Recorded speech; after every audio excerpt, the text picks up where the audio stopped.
Hello and welcome back to the video series Rethinking Corporate Learning. In this video, we will analyze what microlearning is all about. What does research say? And most importantly, how and when should you use it? The history of humans can be viewed as a history of learning. It's through learning and evolution humans have progressed this far. You may be surprised to know that microlearning or learning in short bursts has been around for a long time as well. A journey of 1,000 miles starts with the first step and can be interpreted as a metaphor for a necessary relationship between single learning steps and long-term learning goals. The term microlearning has been used since the beginning of the 21st century, mainly in the context of e-learning. Commonly, it stands for an abbreviated manner of expression for all sorts of short-time learning activities with microcontent. As humans, we have progressed from a society of information scarcity to one of information overload. While technology can be a major cause for this overload of information, it is through usage of technology that learners can use this information in a useful way. The current generation is called many things. We are knowledge workers, digital natives, new millennium learners, or simply the net generation. Most of us are both producers and consumers of microlearning. We associate ourselves with short bursts of content all the time.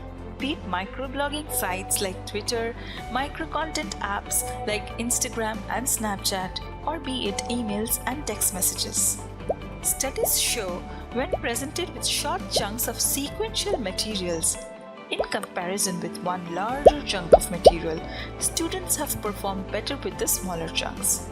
But is microlearning supported by popular learning theories? Let's take a look. Being short learning bursts, microlearning content can provide learners with reinforcement of concepts. Using them within their daily workplace, microlearning content supports learning by doing and flexible learning. It is particularly useful for learner-driven learning environments. Like everything else, to evaluate the effectiveness of microlearning content, you must consider the context in which microlearning is used. So, when it comes to corporate learning, microlearning can be a very efficient learning tool to train your employees. For microlearning to be effective, you must place the content in a way that it becomes a part of the daily workflow of employees, where they can participate and engage with the content voluntarily. Surrounding the employees with learning materials that does not seem time-draining or overwhelming boosts the employee performance. It also helps creating a learning culture in your organization. What are some of the ways of implementing microlearning in your organization? The obvious format that comes to mind are smaller videos that talk about a specific task. But that is not the only way of applying microlearning. Media-rich job aids, podcasts, infographics, interactive newsletters, microblogging, searching the web for specific answers, or mini games. All these are ways of implementing microlearning.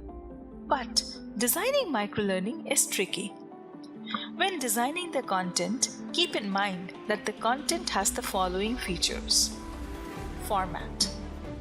Deciding if it will be a video, audio clip, graphically enriched text, or anything that is suitable. Focus. The objective of the content must be clear. Typically, each content object should focus on one topic. Autonomy. The content should make sense on its own. Structure. The content should have a consistent structure. Example: problem, solution, impact. Addressability. The content must be accessible to the learner easily. Use of a modern learning management system solves most of these aspects of microlearning, but in my opinion, it is the design of content that is perhaps the trickiest part.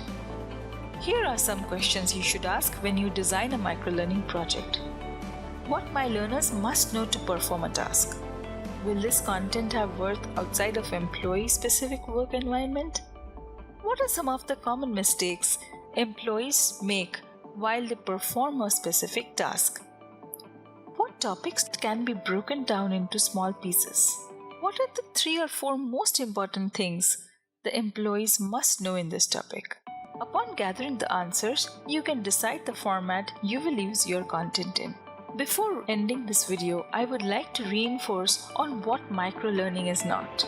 It is not oversimplifying a complex content, rather providing supplemental knowledge at learner's perusal. It's not only effective for millennial audience, but effective for all learners when used in proper context. It is not just content chopped off in shorter chunks, but a carefully designed learning object that has a specific focus. What are some things you feel are important in microlearning? Please reach out and write in comments below. Thanks for watching.